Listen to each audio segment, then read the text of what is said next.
So we appreciate your forbearance.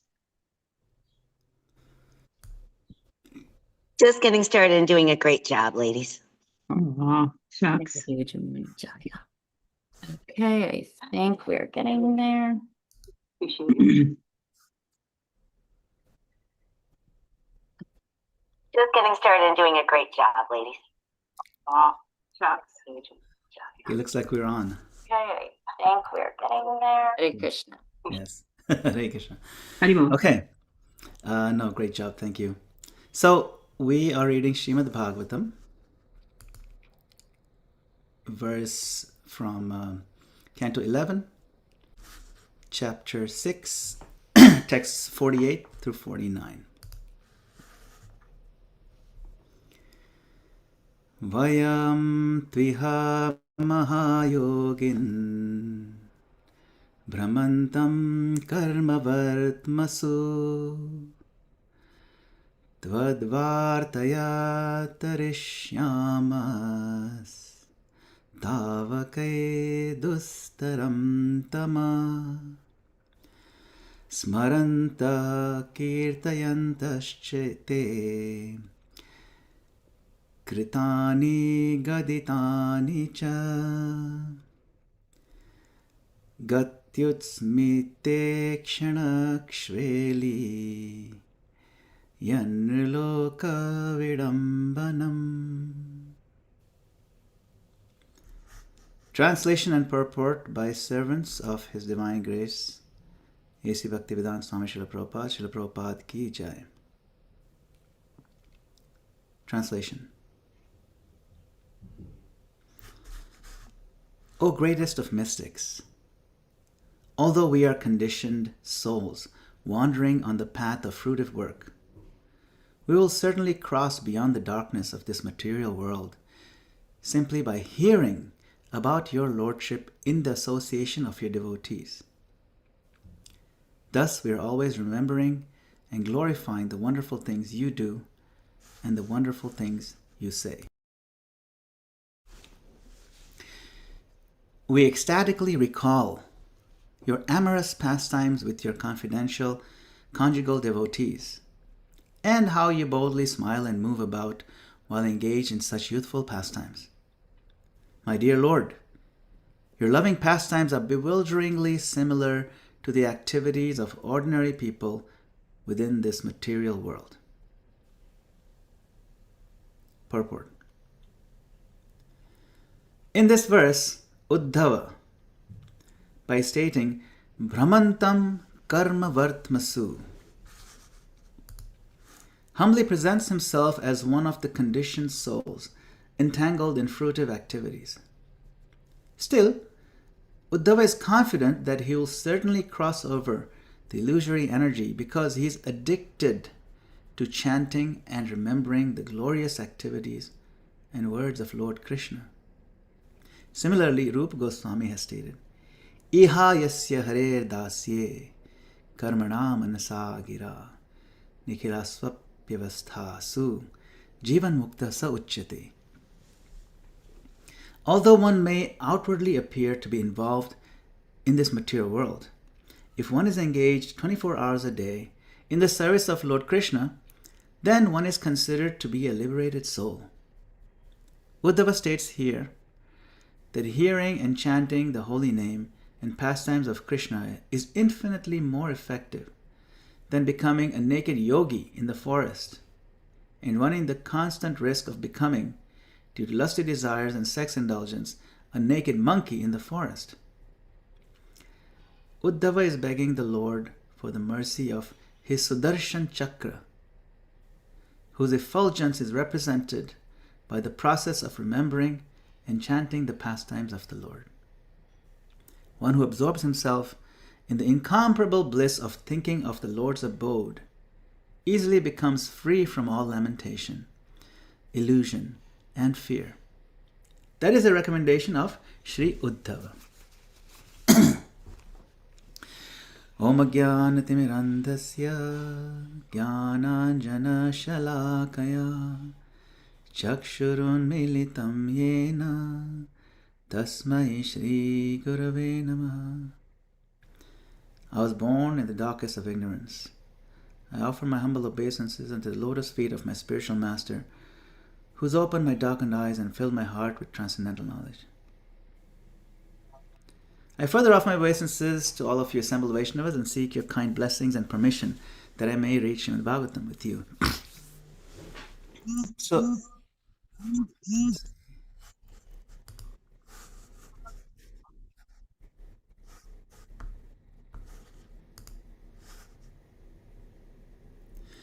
So today we are entering two verses. These are extraordinarily merciful verses spoken by Uddhava, Sri Uddhava in Srimad Bhagavatam. This is the 6th chapter of the 11th canto. These verses are for advanced devotees, but they're also astonishingly practical for all of us who are not as advanced. Uddhava is standing before Krishna at the edge of separation. The Yadu dynasty's earthly pastimes are winding up, they're concluding. Krishna is preparing to withdraw his manifest presence from the world. And in that very emotionally charged moment, Uddhava, he gives us a map, like a complete how to do for how conditioned souls can survive and transcend this world.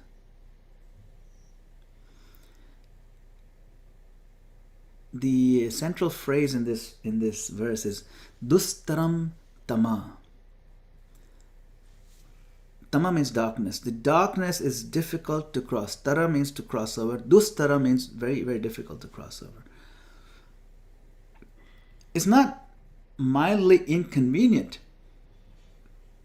It's not only intellectually confusing, it is insurmountable by ordinary means. The living entity wanders through karma, through duty, reactions, hopes, fears, relationships, disappointments, successes, failures. We're just wandering through all these, and we get really absorbed in any one of these at any given time. Even religiosity, or say religious activity, can become part of that wandering if it is not connected properly to the pure remembrance of Krishna. But Uddhava, he does not despair. He says, we will cross. There's some confidence there. How? Twadvartaya tavake. By hearing and discussing your topics in the association of your people, your devotees. Vartaya means your topics. Varta. Varta can mean stories, your topics, your discussions. This is the great optimism that bhakti gives us, the confidence. Our world is dark, but it is not hopeless. Karma is very complex, but karma is not the ultimate. See?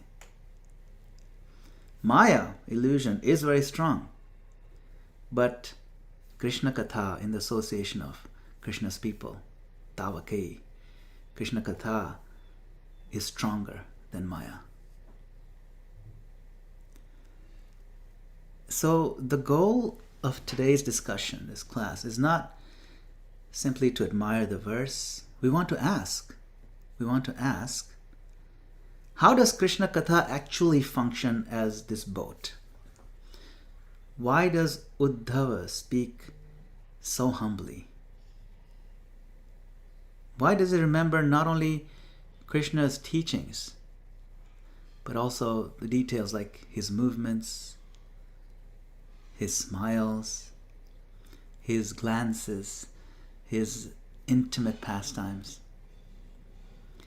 And how can we, all of us who are very much surrounded by responsibilities and so on, how can we become Jivan Mukta? Jivan Mukta is that verse listed in the purport. How can we become Jivan Mukta? In other words, how can we become liberated even while we're still in this body? How is it possible to do this karmana manasagira, this shaping our body, mind, and words around Krishna's service? That's the discussion for today.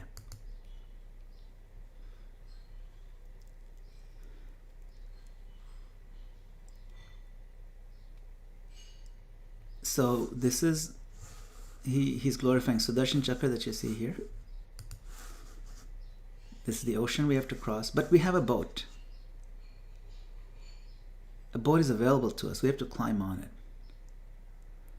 And the waves that will carry us to the light, these are sound waves. The sound waves of the holy name.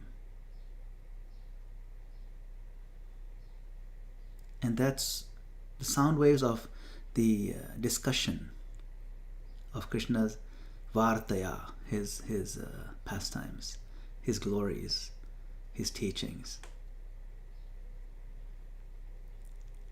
And we want to end up become Jivan Mukta. So let us first place the verse in context. This is 11th canto. In the 11th canto, Krishna is speaking to Uddhava. And this is like the last thing one of the last things that happens before Krishna then winds up his earthly manifest pastimes. Uddhava is not an ordinary person. He's not a casual listener. He's actually one of the most intimate associates of Lord Krishna. Krishna loves him like himself.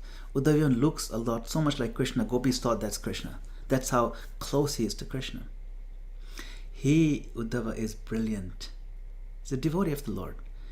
He is faithful. He's emotionally so deep. And completely devoted, of course. Yet, his response is not pride.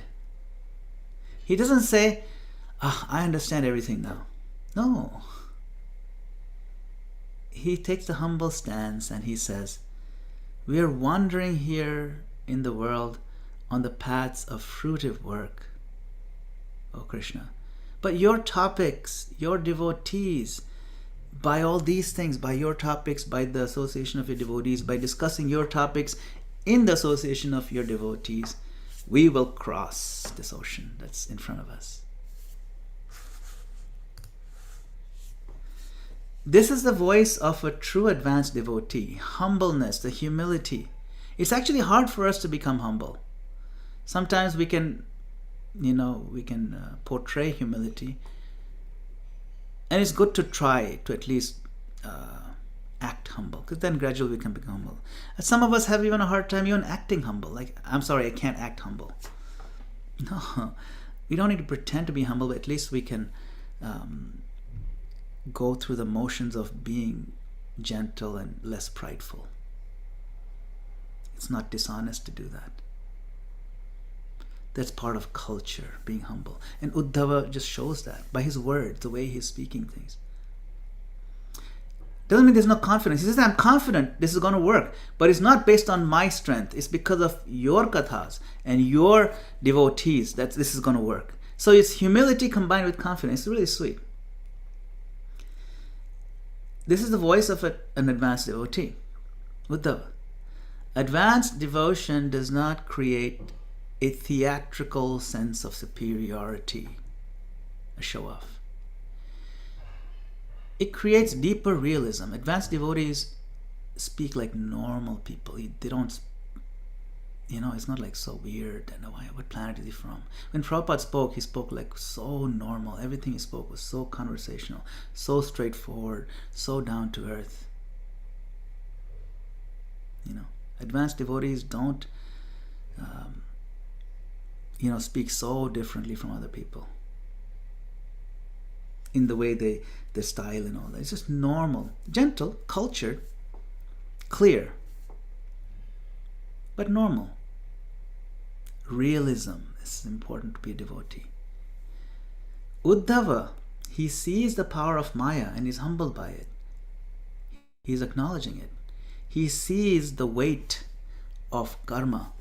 It's heavy. He also sees and acknowledges the dangers of forgetfulness. We came here to forget Krishna. And that keeps happening to us because we want it in our hearts. We want to change our minds about that. We want to change our hearts. So he sees the weight and the danger of forgetfulness. But he also sees the greater power of Krishna's words, Krishna's deeds, his pastimes, and the power of progressive devotees and their association, Krishna's devotees. Notice he addresses Krishna as Mahayogin. That's how he opens it. Mahayogin. Yogi means a mystic. He says Mahayogi means the greatest of mystics, O Krishna. So Krishna is not just a teacher giving advice to Uddhava. It's Uddhava Gita. No. He is the controller. He is a supreme controller of all yogic potencies. He can arrange remembrance. Krishna, you please arrange remembrance of you in my heart. Right in 15:15 Bhagavad Gita, he says, from me come remembrance, knowledge, forgetfulness, and so on. Make me forget the things that I should be forgetting, Krishna, and make me really remember you more than anything else. Let me remember you. Let me not forget you. That's why he says Mahayogin. You now please exercise your yogic mystic potencies on me, please. And Krishna asks, are you really serious? And we then have to prove, yes, I am. Yes, my Lord. In the privacy of my own house, I have to prove to the Lord, my Lord, I am interested in you. So he says, Mahayogin. Why? Because my Lord, you can arrange that remembrance. See, Krishna can arrange that remembrance of him. And that becomes the crossing of the otherwise uncrossable ocean that's in front of us right here.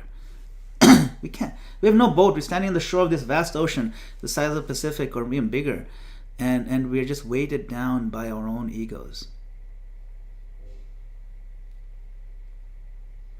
This is why bhakti, the bhakti process, is not a psychological trick. It's the Lord's own potency entering our consciousness through sound and through association. For progressive devotees, this context is crucial. We may be accustomed to hearing Krishna Katha.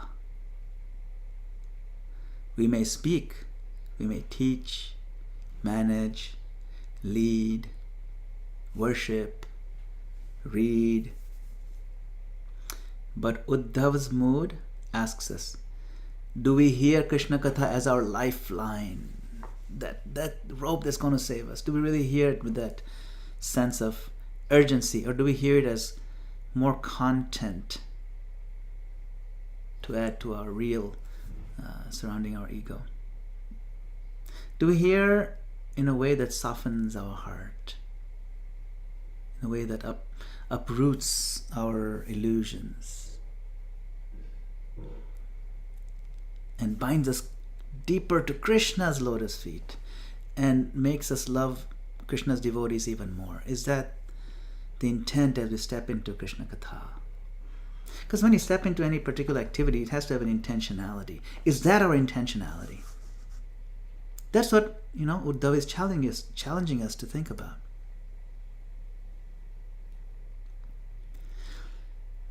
Let us meditate on this line. Uddhava says, Brahmanta karma vartmasu. Brahmanta means to wander. Uddhava says, wandering on the paths of material work. This word Brahmanta is powerful. Brahmana. It suggests movement, but not necessarily progress. You see, wandering is aimlessly loitering, wandering here and there, not getting anywhere. This karma vartmasu, we may think we're getting somewhere, but we're on a hamster wheel. It's like horse races, right? Just imagine all these horses running out this racetrack. Let's make a circle. It's a very well-trained horse. They're just running, and come back to the same point. And they're looking at each other. Hey, we just ran like our life depended on it, and we're back to the same point. What was the point of that? Do you think horses ever ask that question? Probably not. They just care about the oat bag that they're going to get at the end of it. They don't even realize they've made millions of dollars for their owners. But they're just happy, oat bag. Get my oat bag. Brahmanta karma vartmasu. It's not necessarily progress, really. The soul in the conditioned state moves from one plan to another, from one identity to another, from one relationship to another.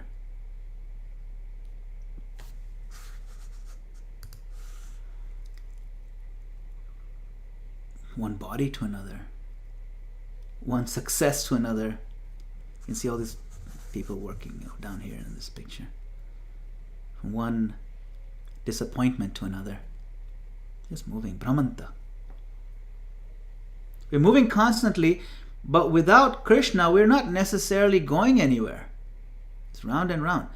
Karma vartmasu means the pathways of karma, the lanes of action and reaction. This is not just talking about gross sins. That's not even what we're talking about.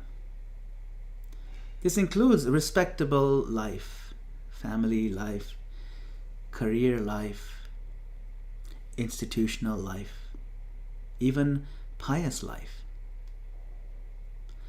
But the center is still, I am the doer, I'm the accomplisher, I'm the enjoyer, I'm the controller, and I am the one who must secure the outcome. This consciousness, Brahmanta, it keeps the soul wandering. So for progressive devotees, this is an important refinement.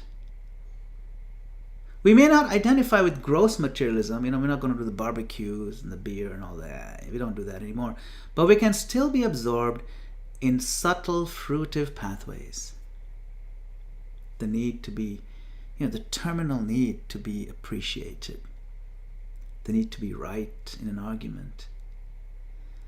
The need to feel indispensable. The need to see immediate results from my service. The need to shape other devotees according to my expectations. These are next level. These are refined forms of karma vartmasu. Uddhav's honesty here. He's very humble. He's very honest. This honesty is refreshing. It's liberating even. He does not pretend that association with Krishna has made him careless about Maya. He says in effect that we are here, we are in this world. We are moving through complex pathways, but we are not without shelter. See? So, humility without confidence becomes discouragement. And confidence without humility becomes arrogance. See? Humility without confidence is discouragement, and confidence without humility is arrogance. So Uddhava combines both here. He says, yes, we are wandering, we are in a tough spot, yes, the darkness is difficult to cross, and yes, by Krishna Katha with devotees, we will cross. That's the confidence. See? So,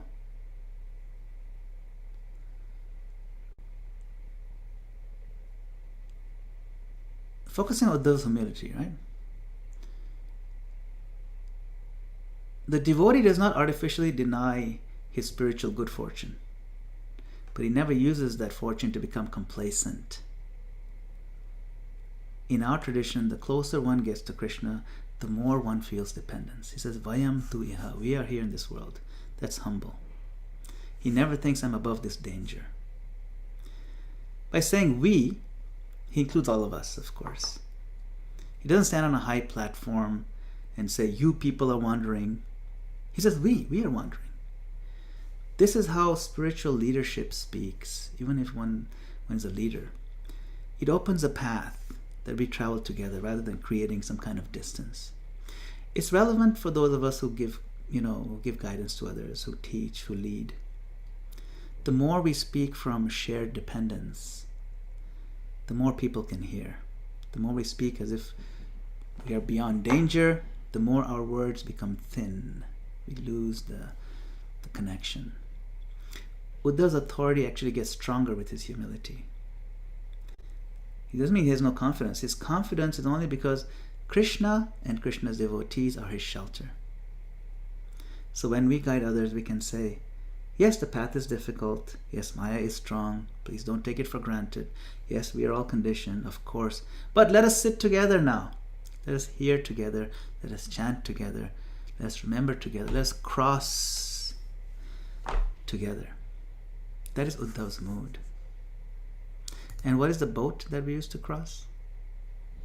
Tvadvartaya tavake. We will cross by your topics, my Lord. Along with your devotees, not by myself. I need your circle. See?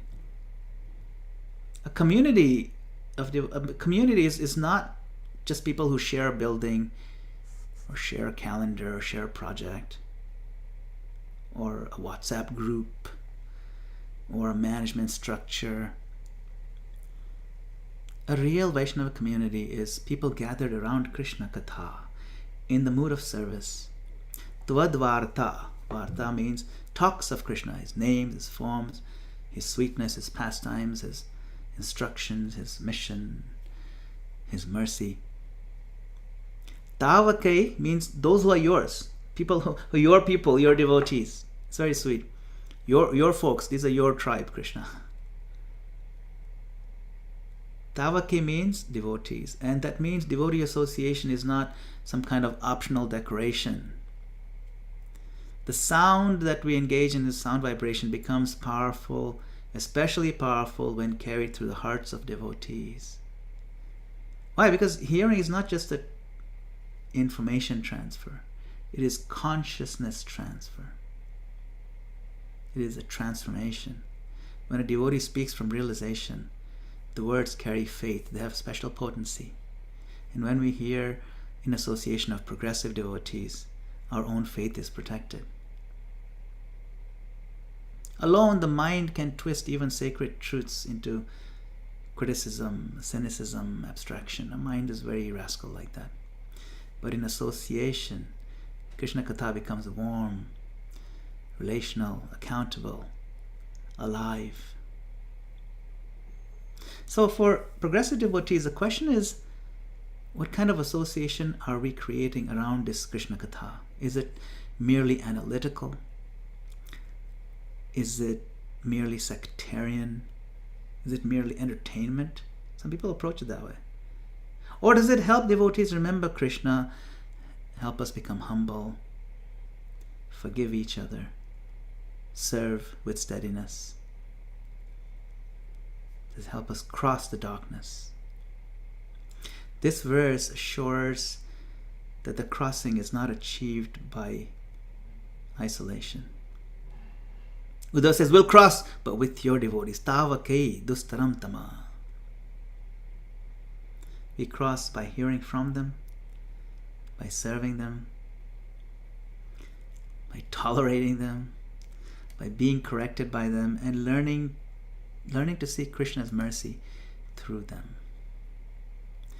The next phrase is smaranta kirtayanta, remembering and glorifying. These are not separate hobbies. They are two movements of one spiritual life, remembering and glorifying. Smaranam, remembering. It takes Krishna inward, closest in our heart. Smarana, I remember you, my Lord. And Kirtana brings it outward. glorifying outwardly.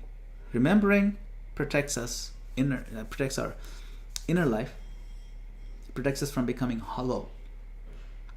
And glorifying protects the outer life from becoming mundane. So a devotee who only speaks but doesn't remember internally can easily become a professional or a performer, performative. Devotee who only remembers but does not glorify may become so private and disconnected from the mission of mercy to give to others. That's important too. Uddhava brings both together. We remember, we glorify. We receive and we redistribute. We distribute, yes. We contemplate, yes, Krishna. And then we proclaim Krishna. See, you have to do both. What is that we remember and glorify? Te kritani gaditani cha. That's in this verse. Your deeds and your words. This includes Krishna lifting the Govardhan, playing the flute, speaking Bhagavad Gita, protecting Draupadi, stealing butter, joking with the cowherd boys, speaking with Uddhava, consoling the Pandavas, guiding the Yadus, so many things. Krishna's words give us the doctrine. Krishna's deeds give us the baseline of relationships. We need both philosophy and Leela Katha. We need Tattva Katha and Leela Katha, both. The pastimes and the philosophy. Philosophy without Leela, without pastimes, can become dry and combative, argumentative. And Leela without philosophy can become sentimental and vulnerable to misunderstanding. We need both. Prabhupada said that in the Bhagavad Gita also, right? Religion without philosophy, sentiment. Philosophy without religion is dry speculation. So we can ask ourselves, what is it that fills my mental space during the day? What do I rehearse internally? Do I constantly think of my wounds and my responsibilities and my arguments and social comparisons? Look at there and that guy and this. Or do I really remember Krishna's words and his deeds? The mind becomes shaped by what it repeatedly remembers. Uddhava is teaching us how to sanctify the memory itself. It's so wonderful. Kritani, gaditani, gati, usmita, ikshana, kshveli. These are words. What are these words from the verse? He doesn't say only that remember your teachings. He says remember your deeds, kritani, your words, your movements, gati, your broad smiles, utsmita. Smita means smile. What smile comes from smita? Your glances, ikshana, and your playful, loving exchanges, kshveli. I don't see this word that often. It's very sweet. Gati utsmita ikshana kshveli. This is not an abstract God. This is Krishna as a person. Supreme absolute truth. He walks, he smiles, he glances, he jokes, he loves, he attracts. He enters relationships so deeply that his devotees remember the tilt of his smile and the movement of his body. This is a special gift of the Bhagavatam.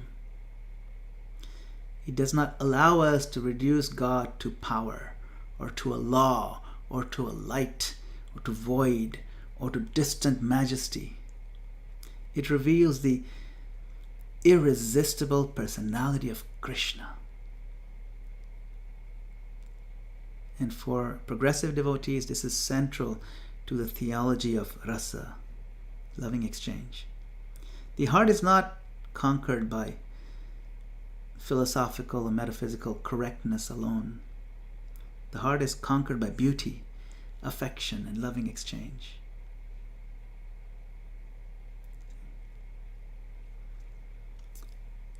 We chant. When we chant, hear, and serve, are we allowing Krishna to become personal to us? not imaginary, not cheaply intimate, but personal, through Shastra, through Guru, Sadhus, through service. The more we hear properly, the more the holy name becomes filled with form, qualities, and Leela.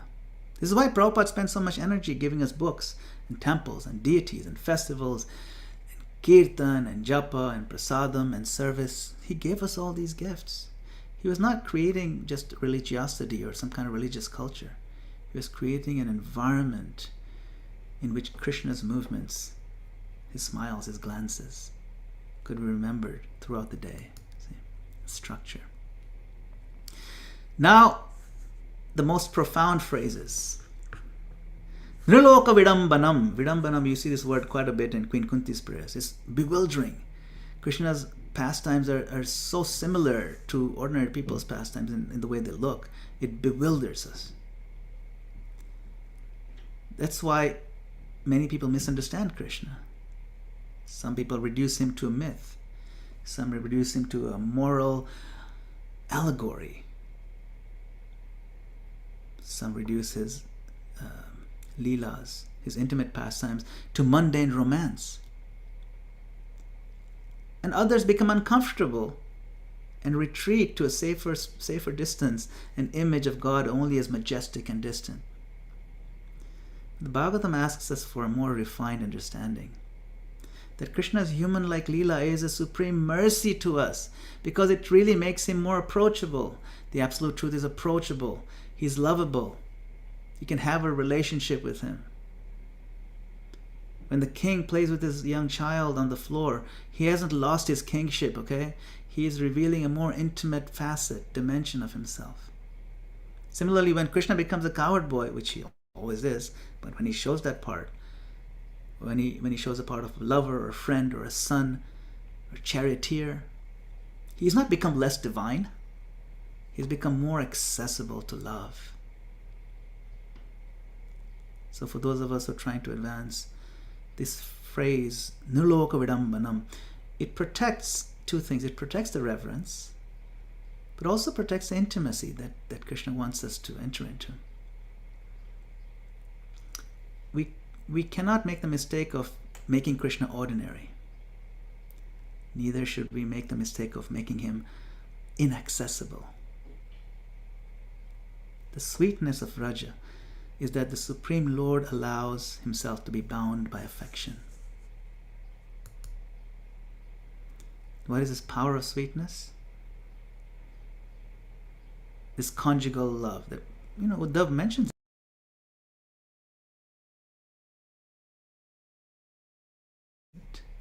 Okay. Yes. Pure love means Krishna is the center. And the devotee's only happiness is his happiness. These highest leelas are not mundane romance. They are the fullest revelation of selfless love. Of course, we don't want to cheapen these things. We want to learn it through Prabhupada, through the Acharyas. And so his meditation, this Uddhav's meditation, shows us this highest form of remembrance.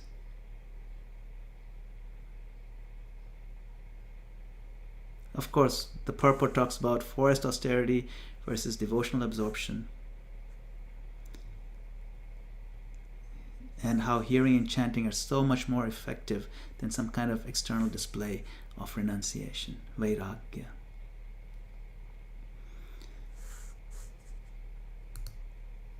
And I'm going to conclude here. The purport quotes this verse, Iha yasya hare dasye, that one lives in service to Hari with body, mind, and words in all circumstances. That person is considered liberated. We may still have duties, deadlines, families, and institutions, and so on. The question is, what current carries the heart? This is the bridge from Uddhava to us. We may still move through the external pathways of work, but internally we can choose the current of Krishna Katha. We can turn our commute into japa, our meals into prasad, our homes into places of worship, speech into glorification, memory into smaranam of Krishna, and relationships into opportunities to serve Krishna's devotees. So the application is simple, but it's deep. First, hear Krishna Katha every day with the seriousness of a drowning person receiving a boat. Second, seek devotee association with respect in a way that increases our remembrance, not just our activity. And third, practice remembering Krishna's words, his deeds, his smiles, his glances, his pastimes, so the Lord becomes personally present in the heart. Rely on the higher taste. Then Uddhava's confidence can become our confidence. Although we're wandering in this world by Krishna's topics with his devotees, we will certainly cross the insurmountable darkness. So thank you very much for your kind attention and your valuable time. Hare Krishna. Srila Prabhupada Ki Jai. Hare Krishna, thank you so much for once again the nectar-filled Krishna Katha, what current carries our hearts. You just make these verses come alive and make them so accessible to every walk of life, so we could really apply them to our daily life, and I really appreciate that. We only have 1 minute for now. Gurudev, can you stay for the after? Yeah, sure. Okay. Maybe we can take questions after. Yeah, because I think they're But gonna. what we can do in a moment, the Bhakti Center will reveal the divine form of the Lord. We can take full advantage of this revelation as we give our full attention with our eyes. Let's see if we can pin that. I'm going to make that I'm going to spotlight Bhakti Center. And let us welcome the Lord with our hearts. And if you like, you can turn on your cameras. Make it a two-way darshan, so the Lord can also see you. Hare Krishna.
feet of our spiritual master, by the only way by which we can obtain pure devotional service.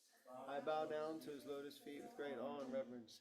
By his grace, one can cross the ocean of material suffering and obtain the mercy of Krishna. My only wish is to have my consciousness purified by the words emanating from his lotus mouth. Attachment to his lotus feet is a perfection that fulfills all desires. He opens my darkened eyes and fills my heart with transcendental knowledge. He is my Lord, birth after birth. From him ecstatic prema emanates, and by him ignorance is destroyed. The Vedic scriptures sing of his character. Our spiritual master is the ocean of mercy.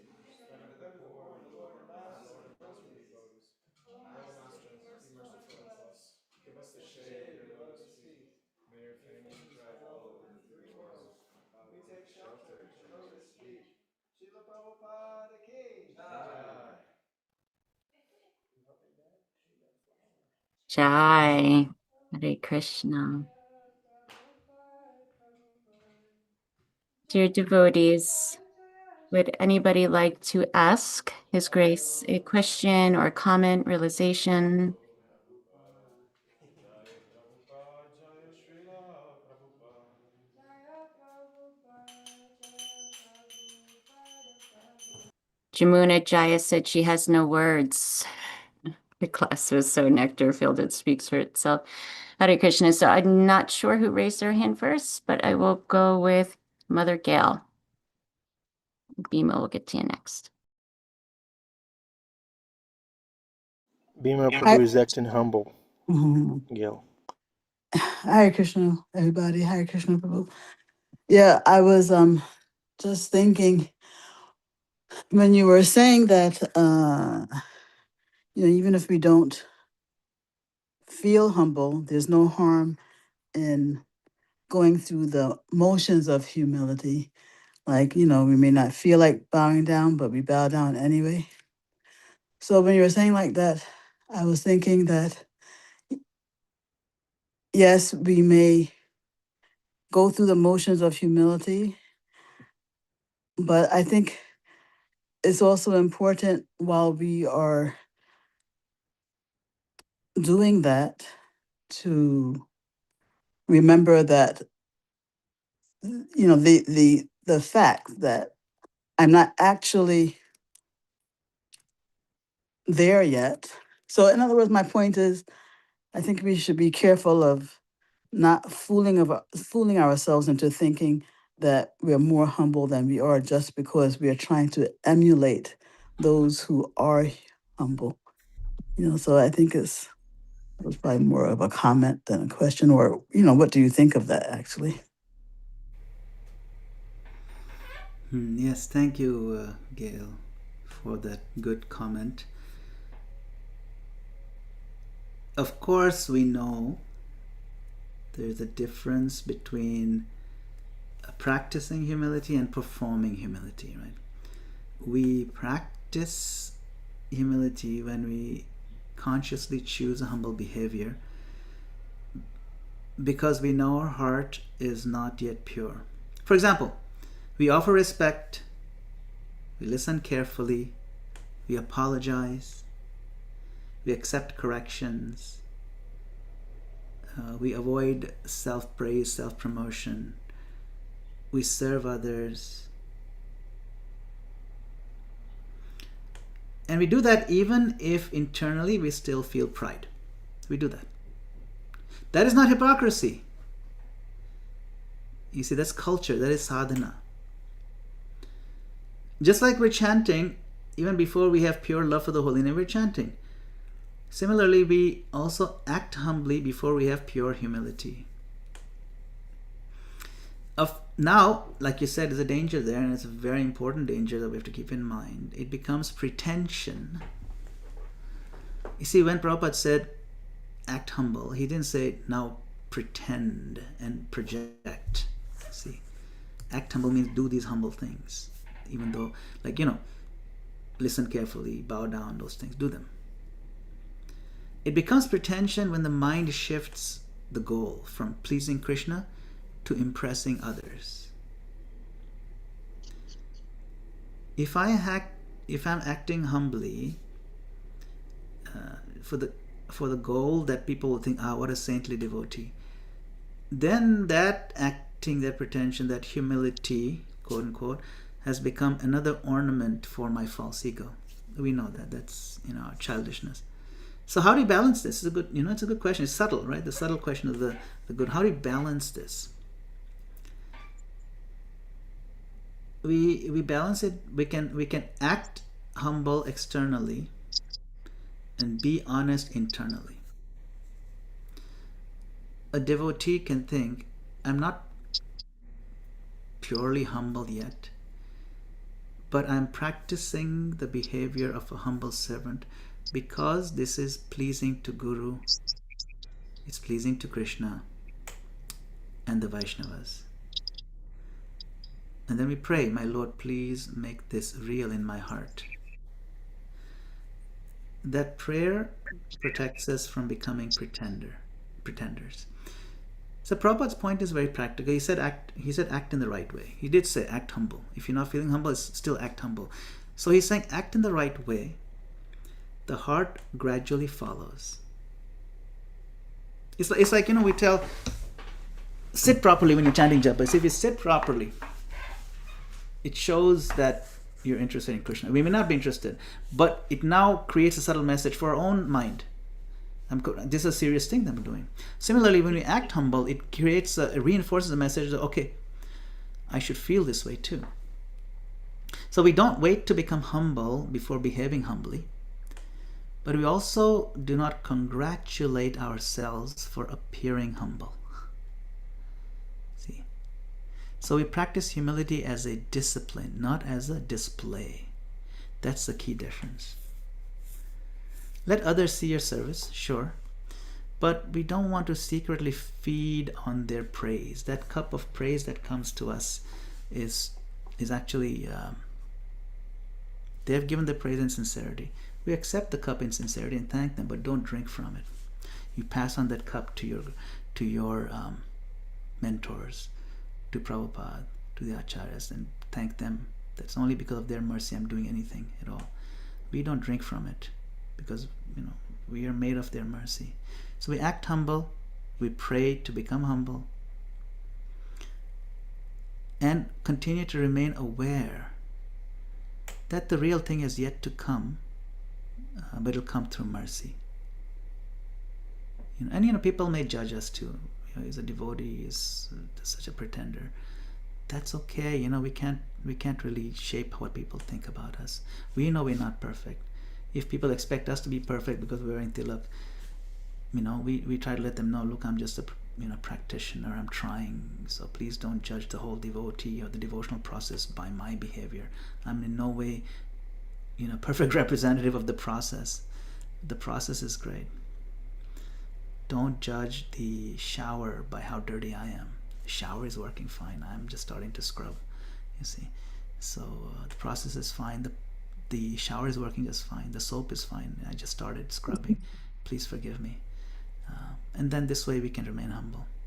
This way going through the motions becomes genuine spiritual training, not hypocrisy. Is that okay, Gail? Perfect. Thank you. Thank you. Hare Krishna. We have Bhima Prabhu and then Venu Madhuri Mataji. Haribo, Maharaj, I just wanted to say that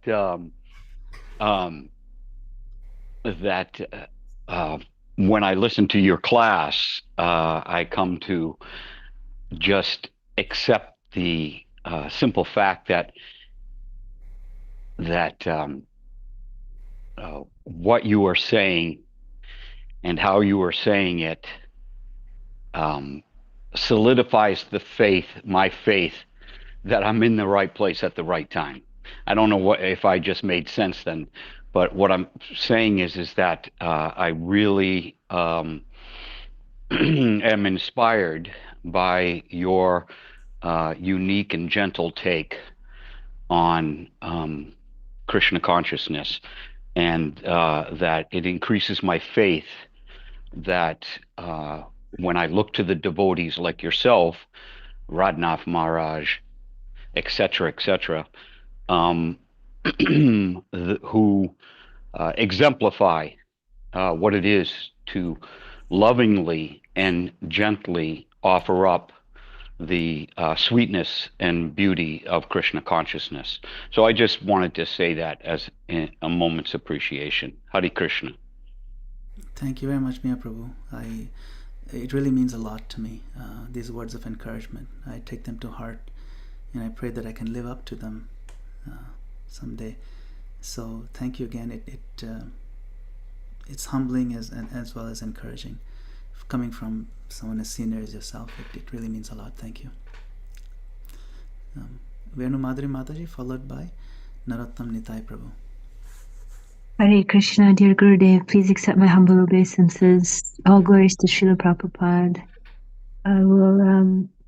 I'll add to the choir of Bima's praise there, and just say everything about your class was so moving, straight into the heart, and it's just, you also embody everything that you're talking about so perfectly, and it's such a, as my god sister said at the beginning, such a privilege to be following you. And also just wanted to compliment you on your slides. They were exquisite. They were really next level beauty, and really helped deliver the points that you were making. I wanted to ask about, I really appreciated everything you said, but the word urgency really stood out to me when you were talking about, Uddhava asking us, are we really reading Krishna Katha, understanding that it's a lifeline?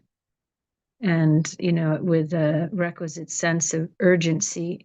And I was reflecting on my own reading and listening. And I think, when I read Srimad Bhagavatam, for example, I'm not reading it as philosophy. And I'm not intellectualizing it. And I do feel like I'm reading it with a real sense of reverence, but I don't feel any urgency when I'm reading it, that you're awakening this realization in me that I don't feel any urgency when I'm reading it.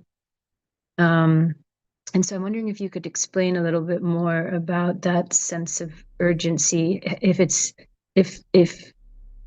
any different from any other way we feel a sense of urgency in Krishna consciousness, like we only have so much time, or we only have this human life, or there are places like that where it's maybe easier to feel a sense of urgency. But with Katha in particular, could you say more? Hare Krishna. Thank you so much. Yes, thank you for this question. Just thinking for a second. Think of how Uddhava is framing it.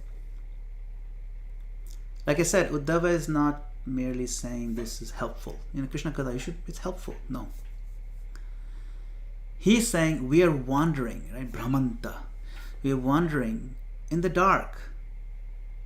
And this is how we'll cross. This is the way. So the analogy paints a picture of urgency. We have to enter into that analogy. Not panic. It's not anxiety.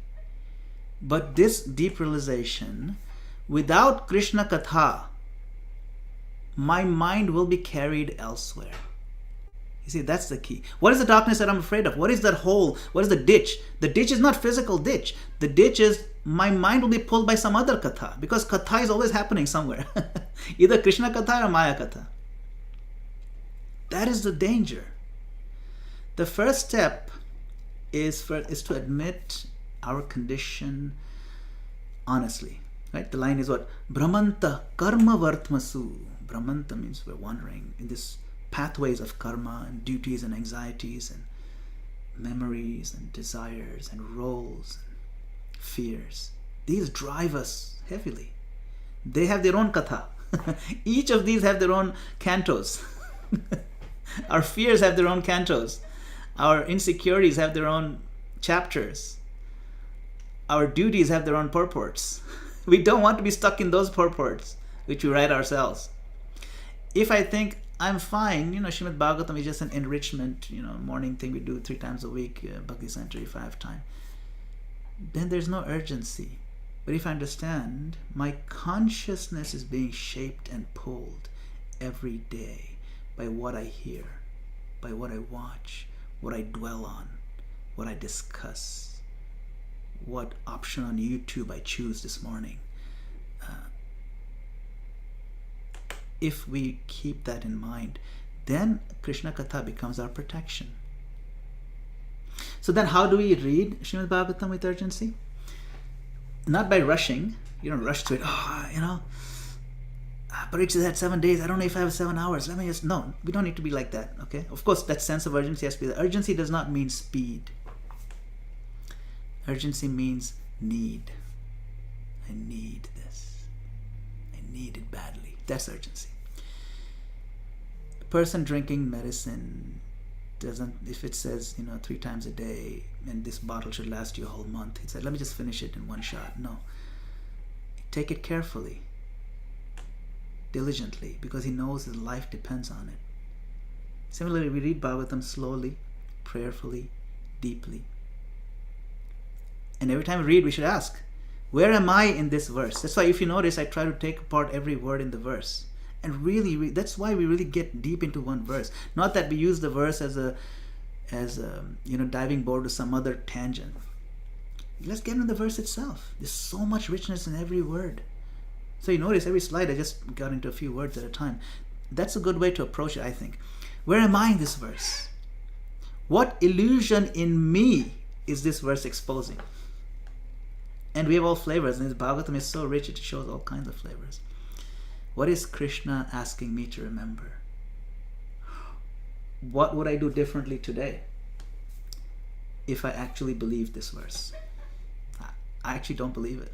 I'm reading it, I'm having faith, but if I really believed it, what would my behavior look like differently today? So this turns reading it turns it from information to a rescue mission. You want to move from information to transformation. So we can also create urgency by reading with devotees, because sometimes Uddhav says, Davake, your people. When I hear Krishna Katha with your people, it's like, when we get together with devotees sometimes, like right now, and we hear different facets of the same verse, it's so nice because that helps us.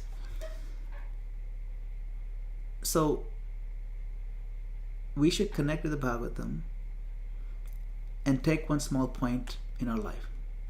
Like for example, today I will not complain because Krishna is guiding me. Usually I'm a complainer, big time.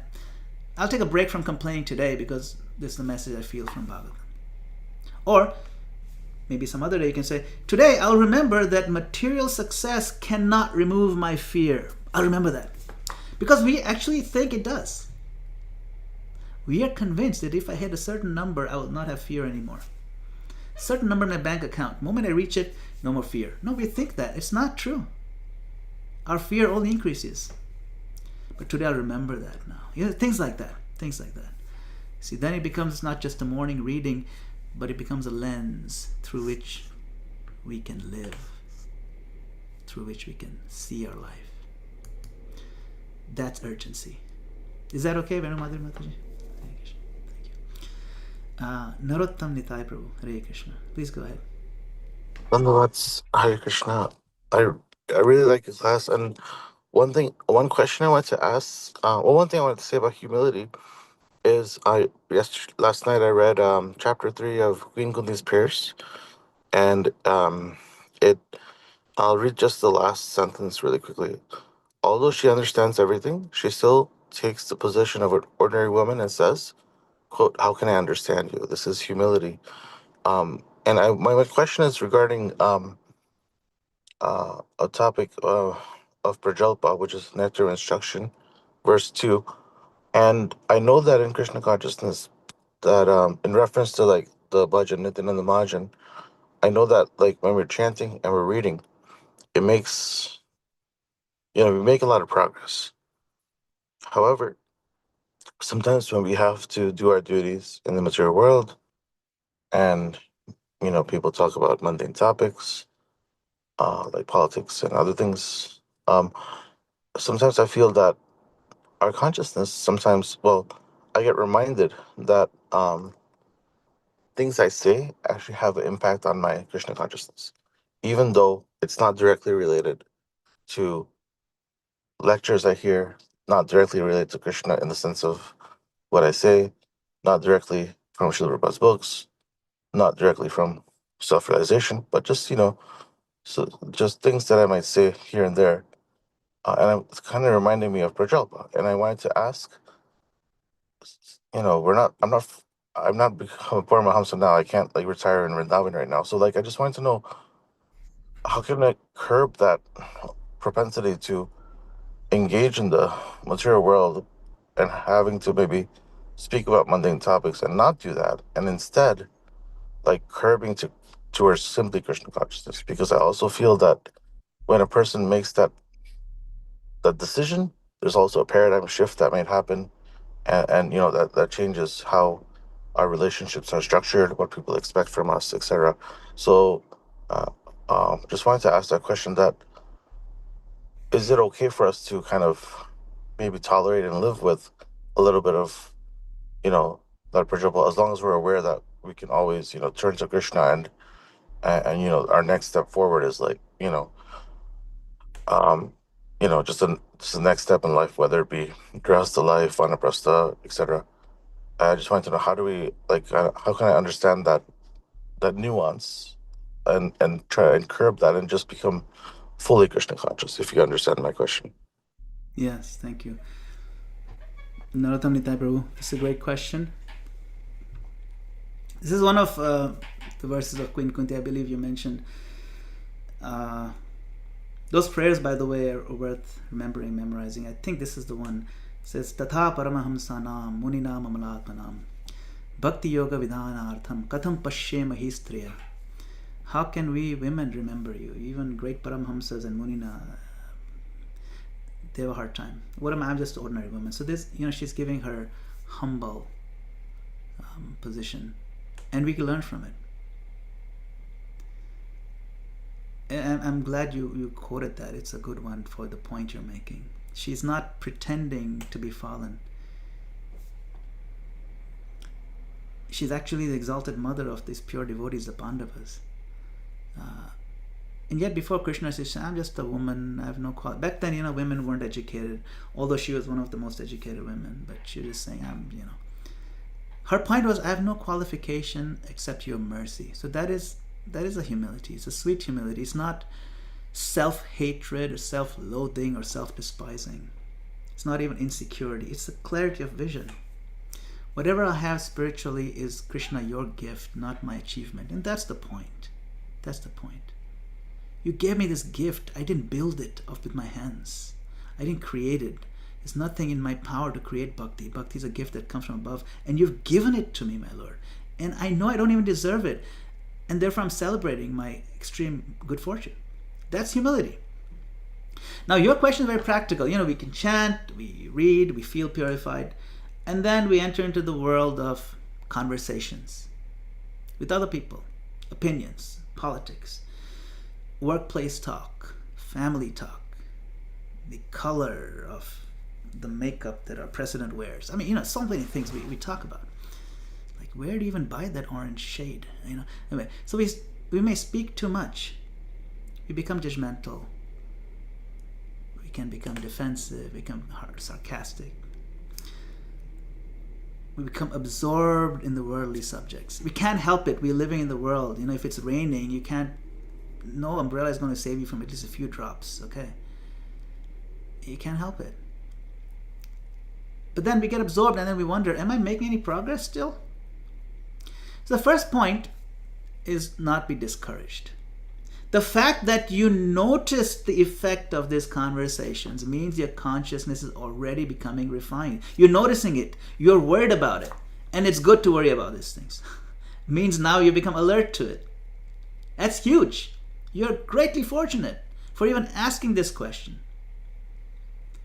A couple of days ago, we were talking about Bhagavatam, and the verse was, your question is glorious. So I want to tell you, your question is glorious. Am I making progress? I'm worried about this effect of prajalpa. You see, earlier we may have enjoyed prajalpa without even detecting the contamination. Now the heart feels, hey, you know, this did something to me. I don't like it. I'm feeling something in my belly.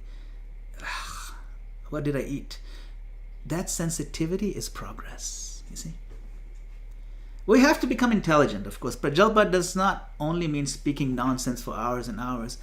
It can also mean speech that pulls our heart away from Krishna. And sometimes even necessary topics. It's actually sometimes necessary to talk these things, politics and today's news and management, logistics for the family and world events. This, you know, it is important when we're living in the world, we have to talk about these things.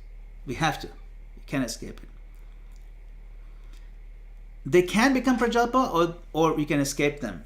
They become prajalpa if they awaken in us anger, pride, envy, sense of superiority, mindset of criticism. So the question, Narottam Nitai Prabhu, is not only what did I talk about, but is also, the real question is, what did this conversation do to my remembrance of Krishna? You have duties. You have to talk. Arjuna didn't leave the battlefield and say, I only want peaceful Vraj Krishna Katha. No. Krishna asked him to fight, but to fight in consciousness of him. So Arjuna still has to, concur and meet with his generals and this and that, and talk strategy and understand the mentality of Duryodhana, mentality of Karna, and they talk all night about these things. He has to. It's part of his bhakti now. You see, because it's part of the war. Our goal is not artificial isolation. Our goal is to carry remembrance of Krishna into our duties.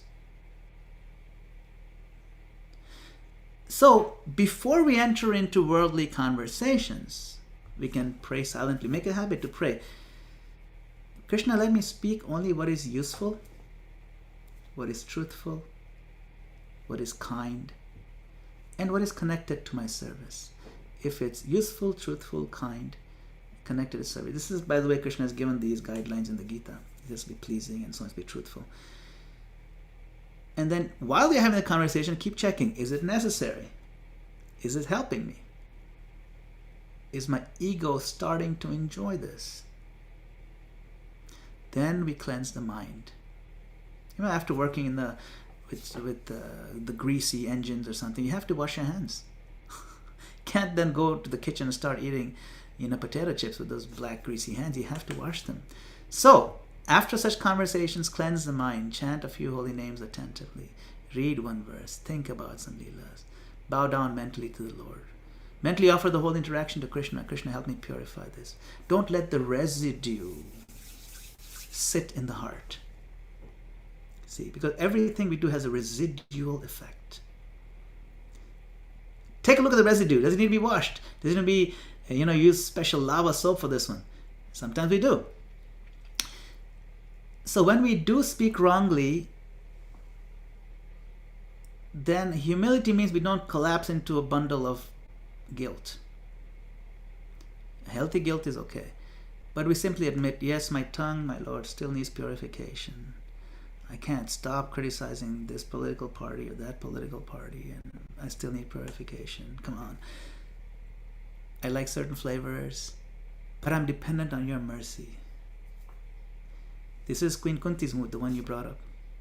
She doesn't claim purity, that this is my possession. No. She stands before him as a dependent. She says, I'm conditioned. I'm a woman. I'm conditioned to think like a woman trapped in this particular stratum of society. But I'm turning to you, my Lord. Would you please help me? So, practical tips I can offer. Reduce avoidable prajalpa. Spiritualize necessary talks.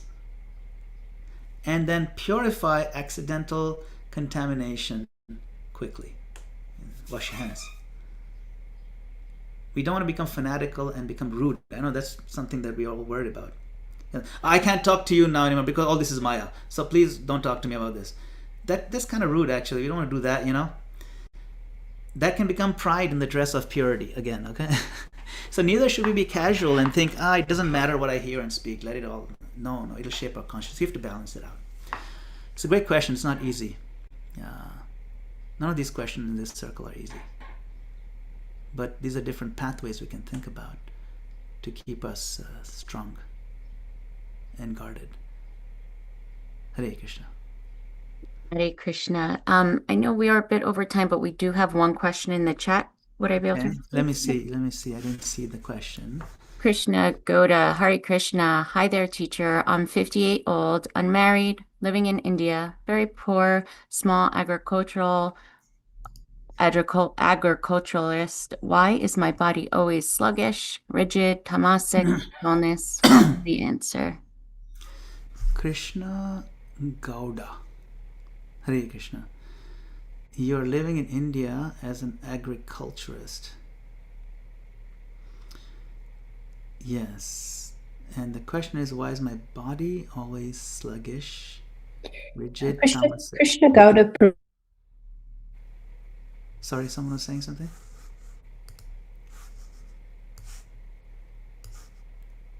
Okay. Krishna Gowda. Okay. So yes.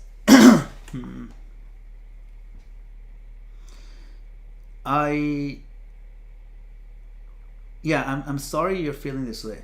It's a real thing. At age 58, if, say, the body is sluggish and rigid or dull, we should not think only that, am I tamasic? Sometimes the body can become heavy because of medical or dietary or sleep or lifestyle reasons or emotional reasons. There's many angles to this. It's not just one facet. So I want to be sensitive to possibilities here. Even from a very practical standpoint, like Prabhupada, when devotees would write to him, I'm feeling this or that way, Prabhupada would give very practical advice, like maybe you're anemic, he would say. Maybe your B12 is low or low iron. And he would actually prescribe some natural remedies and things. Prabhupada is very practical about these things. Another possibility is a thyroid imbalance. Low thyroid can make one sluggish or stiff, sleepy, mentally dull. It's not that you're in tamagun, it's just a thyroid imbalance. It could be sugar imbalance. Diabetes can cause all these things. I'm not saying you have them, I'm just saying these are possibilities. Vitamin D deficiency. Although it's unlikely you have that because you probably get a lot of sun. But dehydration can do that as well. Sleep or quality of sleep. Mental stress. Even though you may sleep a good number of hours, but the depth of sleep may not be there. So spiritually, tamagun means the body has become covered by inertia, heaviness, helplessness, lack of enthusiasm, and so on. But we should not condemn ourselves. I'm just a tamasi person. There's no hope for me. No. Body's a machine. Sometimes the machine needs repair, needs fuel, needs, our machines need sunlight and movement and rest. So maybe you can try little things, little steps. Wake up early, bathe, sit in sunlight a little bit more than you might normally do, chant Hare Krishna softly, walk daily, maybe eat fresh sattvic food only. Don't eat food that was cooked the day before. Even if you put it in the fridge, just don't eat it. Make just a little bit, eat fresh the same day. Reduce fried things, stale things. Reduce overeating at night. Just eat a little bit if you have to. Make sure you're hydrated enough, be drinking enough water, and be getting enough electrolytes. And keep the mind away from too much worry and negative talk. That's a big thing, Even modern doctors say stress is causing 50% of your physical problems. Stress you can remove by thinking of, healthily thinking of Krishna and seeing perspective spiritually. These things are not so important. If possible, get a blood test. I'm just giving practical suggestions. They'll tell you if you're deficient in certain vitamins, D or B12 or something like that. They'll tell you if you have a thyroid imbalance. But we can pray. We can pray to Krishna. Krishna, this body is your instrument. I'm trying to be your devotee. Please help me use it in your service. Please remove this dullness. Please give me strength. Give me clarity. Give me devotion. Please. So don't feel hopeless. Sluggishness is not your identity. It is not who you are. You are the eternal, bright, glowing servant of Krishna. That's who you actually are. Maybe a little bit of medical care, some discipline, Krishna's mercy. The body and mind can become a little bit lighter, and you can serve Krishna with a smile. I hope that helps, Krishna. Hare Krishna. Thank you. Thank you, We're out of Gurudev. time. We're well over time. We're eagerly waiting for the junior choir. Yes, yes. Annabelle, Isaiah, are you available? Annabelle's iPad is visible. There she is. And Sage and Sky look like they've been anxious to start singing, so let's go for it. Hare Krishna, Hare Krishna, Krishna Krishna, Hare Hare, Hare Rama, Hare Rama, Rama Rama, Hare Hare. Bravo. Thank you all for class. And as we go throughout our day, maybe we can ask ourselves what current carries our hearts? What current is carrying our heart throughout the day? Thank you so much for coming to the Bhakti Center Morning Bhagavatam class. See you soon. Hare Krishna.